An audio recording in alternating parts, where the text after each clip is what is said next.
Os jantares de feriado na nova casa da minha mãe tinham uma textura específica. Pareciam quentes por fora, velas na mesa, comida boa, o cheiro de algo assando no forno, mas por baixo de tudo corria uma corrente que eu havia aprendido a sentir no momento em que entrava pela porta. Minha mãe havia se casado novamente há 2 anos. Raul era o tipo de homem que enchia a sala com a voz antes mesmo de sua presença se acomodar. Ele tinha opiniões sobre tudo, entregava-as sem convite. De alguma forma, havia decidido bem cedo que eu era a única pessoa à mesa que mais precisava de orientação não solicitada. Ele nunca era abertamente rude, pelo menos não de maneiras que as pessoas pudessem facilmente apontar. Era mais sutil que isso. Era o tipo de condescendência que se escondia dentro de uma pergunta, que se vestia de preocupação, que te deixava diminuída enquanto todos os outros à mesa sorriam e assentiam. Naquela noite, as cadeiras estavam cheias.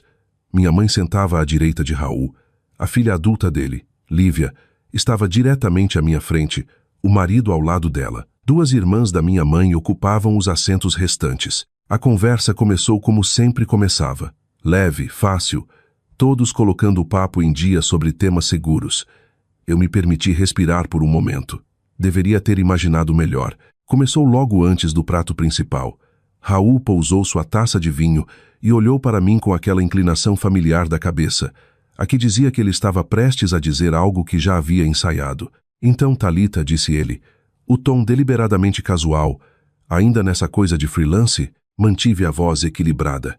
Sim, está indo bem. Ele assentiu devagar, do jeito que alguém assente quando já está compondo a próxima frase e não está realmente ouvindo a sua.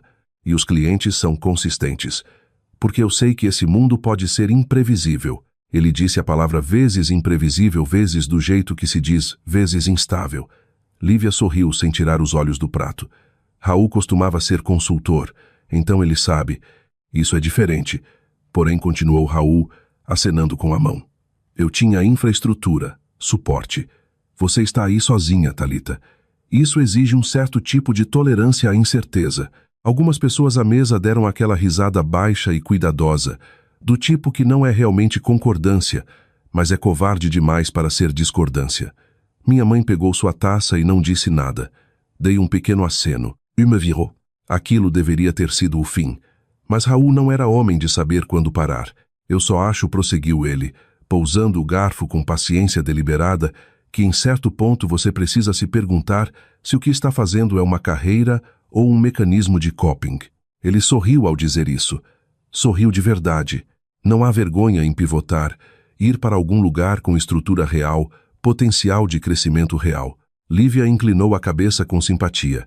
Ele não está errado. Eu quase segui o caminho independente depois da pós-graduação e fico tão feliz por não ter feito isso. O marido dela assentiu. Estabilidade importa. 2 das minhas tias trocaram um olhar. Uma delas disse suavemente, ela sempre foi do tipo criativa, como se aquilo explicasse algo lamentável. Raul recostou-se na cadeira, satisfeito. Exatamente. Criativa, o que é lindo, mas criativo nem sempre se traduz. A mesa seguiu em frente. Alguém encheu uma taça. Outra pessoa mudou o assunto para algo sobre a reforma da casa de um vizinho. O momento se dissolveu, absorvido pelo calor da sala, como se nada de consequência tivesse acontecido. Mas eu havia escutado cada palavra. Sempre escutava. Pousei meu garfo devagar. Por 3 anos de jantares, eu havia absorvido comentários como aquele e os deixado passar por mim. Tinha me dito que corrigir o registro não valia a disrupção, que algumas verdades eram melhores guardadas em privado, que a opinião de Raul sobre mim não tinha relação com o que eu realmente era. Mas sentada ali, vendo minha mãe desviar o olhar e não dizer nada, vendo a mesa rir baixinho de uma piada feita à minha custa, algo em mim parou de calcular o custo de falar. Olhei diretamente para Raul. Ele deve ter visto algo mudar na minha expressão, porque parou no meio do gole. Alguma coisa na cabeça? Perguntou ele. O tom divertido. Só algo que você disse, respondi, minha voz completamente calma. Sobre criativo, nem sempre se traduzir. Ele sorriu, esperando que eu recuasse. É só uma observação. Concordei. Só que não é uma observação precisa. A mesa ficou um grau mais silenciosa. Lívia ergueu o olhar. Raul pousou a taça. Como assim? Como assim você tem descrito meu trabalho há 2 anos, como se eu estivesse pegando projetos ocasionais entre candidaturas de emprego. Parei. Não estou. Ele soltou uma risada curta e paciente, do tipo projetado para fazer a outra pessoa se sentir exagerada. Thalita, eu não estou criticando. Eu sei o que você está fazendo, disse eu, ainda baixa. Só estou esclarecendo o que eu realmente faço. Olhei para ele firmemente. A empresa que você tem chamado de minha coisa de freelance está operando há 4 anos. Eu não trabalho para clientes, Raul. Eu dirijo a empresa. Eu sou dona dela. Silêncio. Não o educado.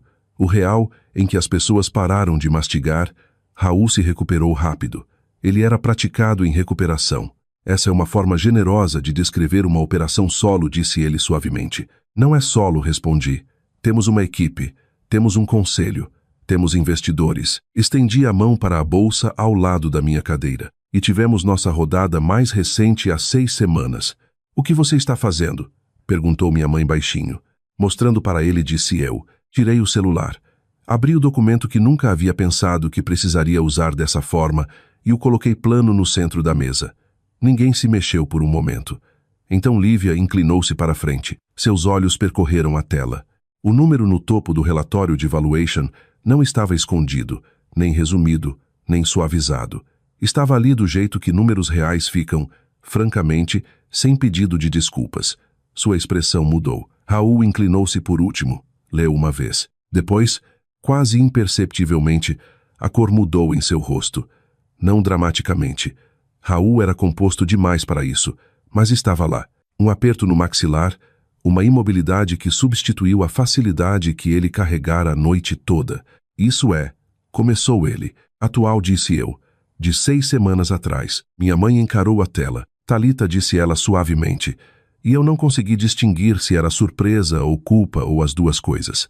Lívia recostou-se na cadeira. Isso é 8 dígitos, disse ela, quase para si mesma. Eu sei o que respondi. Ninguém falou por um longo momento. As velas ainda queimavam. A comida ainda estava quente, mas a sala parecia inteiramente diferente do que havia sido 60 segundos antes, porque a história que todos naquela mesa contavam para si mesmos sobre mim, a quieta, a incerta, a que ainda não havia se encontrado, acabara de ser desmontada sem drama. Raul endireitou-se na cadeira. Quando falou, sua voz havia perdido a autoridade fácil. Você deveria ter mencionado isso, disse ele. Olhei para ele. Deveria? Ele piscou. Teria mudado a conversa. Sim, disse eu. Teria. Peguei meu celular e o coloquei de volta na bolsa. É exatamente por isso que eu não trouxe o assunto. Minha mãe estendeu a mão e colocou brevemente a mão no meu braço. Eu não sabia, disse ela baixinho. Eu sei que você não sabia, respondi. E eu quis dizer isso sem amargura. O silêncio da minha mãe naquela mesa sempre viera da aversão a conflito, não da crueldade. Aquilo era sua própria conversa, uma que teríamos que ter em privado, honestamente, quando o público não estivesse assistindo. Raul tentou mais uma vez. Olha, eu não estava tentando te desestabilizar. Eu só estava indo pelo que eu sabia. Você estava indo pelo que você assumiu, disse eu. Há uma diferença. Lívia olhava para o prato. O marido dela não falava, havia vários minutos. As tias que haviam rido antes agora estavam cuidadosamente ocupadas com a comida, do jeito específico como as pessoas se ocupam com a comida quando querem parecer ocupadas. Deixei o silêncio pairar por um momento. Depois olhei para Raul. Você disse que criativo nem sempre se traduz, falei. Eu tenho pensado nisso. Ele encontrou meus olhos com cautela. Era só uma figura de linguagem. Talvez, disse eu, mas isso me diz algo sobre o que você acha que sucesso parece. Mantive a voz equilibrada, sem calor, sem aspereza, só honestidade. Você o imagina alto, com título, anunciado, estruturado do jeito que você entende estrutura. Parei. Mas algumas das coisas mais significativas já construídas foram construídas em silêncio, por pessoas que todos na sala já haviam subestimado. Raul não disse nada. Eu não estou brava, continuei. Quero ser clara sobre isso. Não estou aqui ensaiando algum confronto que eu estava esperando entregar. Olhei diretamente para ele. Estou te contando isso porque você sentou nesta mesa por 2 anos e me ofereceu sua correção, sua preocupação e sua avaliação. E em todo esse tempo você nunca fez uma pergunta real. Nenhuma. Ele desviou o olhar. Essa é a parte que ficou comigo, disse eu. Não as piadas. O fato de que ninguém era curioso. Virei-me brevemente para minha mãe. Seus olhos estavam suaves e complicados. Eu entendia. Nós duas tínhamos coisas para sentar com elas esta noite. Levantei minha taça e dei um gole lento. Coloquei-a de volta sem pressa. Eu construí algo de que me orgulho, disse eu, dirigindo-me agora à mesa, não só a Raul. Construí sem contar para ninguém porque não precisava de permissão. Não precisava da crença de ninguém em mim para tornar aquilo real. Aprendi há muito tempo que esperar pela confiança dos outros em você é o caminho mais longo para qualquer lugar. Ninguém interrompeu. Ninguém estendeu a mão para o vinho. O número naquele documento não mudou quem eu sou. Eu era a mesma pessoa naquela mesa 1 hora atrás que sou agora.